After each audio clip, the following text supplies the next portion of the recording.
మతిస్థిమితం కోల్పోయి ఇల్లు విడిచి రోడ్లపై పిచ్చివాళ్లలా తిరుగుతున్న మానసిక వికలాంగుల దీనస్థితి చూసి చెలించిన శ్రీ శంకర గురూజీ సమాజం పట్టించుకోని ఈ సమస్యకు పరిష్కారం అందించాలనే మహత్తర సంకల్పంతో 2010లో అమ్మా నాన్న అనాథ ఆశ్రమాన్ని స్థాపించి అభాగ్యుల జీవితాలలో వెలుగులు నింపారు.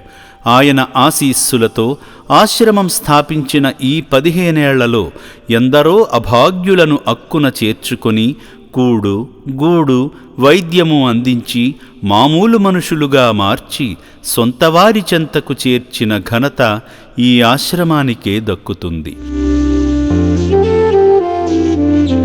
అలా శ్రీ శంకర గురూజీ స్థాపించిన అమ్మా నాన్న అనాథ ఆశ్రమం ద్వారా మరో అభాగ్యురాలు సొంతవారి చెంతకు చేరుకుంది.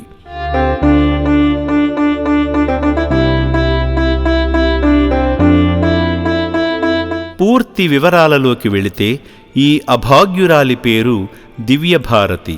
అయితే 8 రోజుల క్రితం చౌటుప్పల్ వలిగొండ రోడ్డు సాయిబాబా టెంపుల్ వద్ద మతిస్థిమితం కోల్పోయి ఉన్మత్తురాలిగా ప్రవర్తిస్తుండగా అక్కడి స్థానికులు అమ్మా నాన్న అనాథ ఆశ్రమానికి సమాచారం అందించడంతో ఆశ్రమ సిబ్బంది ఆమెను రక్షించి సేవాశ్రమానికి డిసెంబర్ 6వ తేదీన తీసుకువచ్చి పునర్జన్మనిచ్చారు.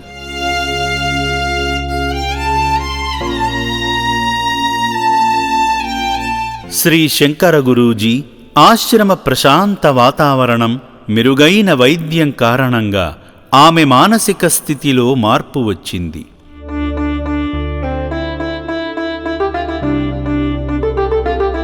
శ్రీ పుణ్యలింగేశ్వర స్వామి అనుగ్రహంతో ఆశ్రమ సిబ్బందికి తన పేరు, కుటుంబ వివరాలను చెప్పడంతో శ్రీ శంకర గురూజీ ఆశ్రమ సిబ్బందికి తన కుటుంబ సభ్యులకు అప్పగించమని సూచించడంతో దివ్యభారతిని తీసుకొని డిసెంబర్ 14వ తేదీన బయలుదేరారు.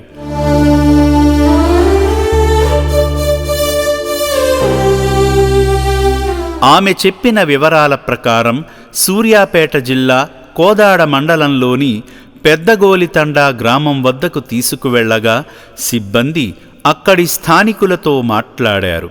అయితే దివ్యభారతికి భర్త ఉన్నాడని, ఒక కొడుకు కూతురు కూడా ఉన్నారని తెలిసింది.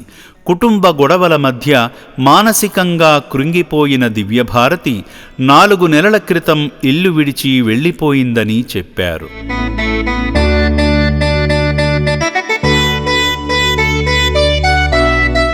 ఆశ్రమానికి చేరకముందు తీవ్రమైన మానసిక వైకల్యం కారణంగా రోడ్లపై పిచ్చివాళ్లలా దొర్లిన దివ్యభారతి ఇప్పుడు ఇంటి పనులు చూసుకుంటూ మామూలు మనిషిగా మారింది. దివ్యభారతి ఇక నుండైనా సొంతవారి చెంత సంతోషంగా ఉండాలని కోరుకుందాము. ఈరోజు దివ్యభారతి లాంటి ఎందరో మానసిక వికలాంగులు మామూలు మనుషులుగా మారి సొంతవారి చెంతకు చేరుతున్నారంటే దానికి కారణం అమ్మా నాన్న అనాథ ఆశ్రమాన్ని స్థాపించిన శ్రీ శంకర గురూజీయే.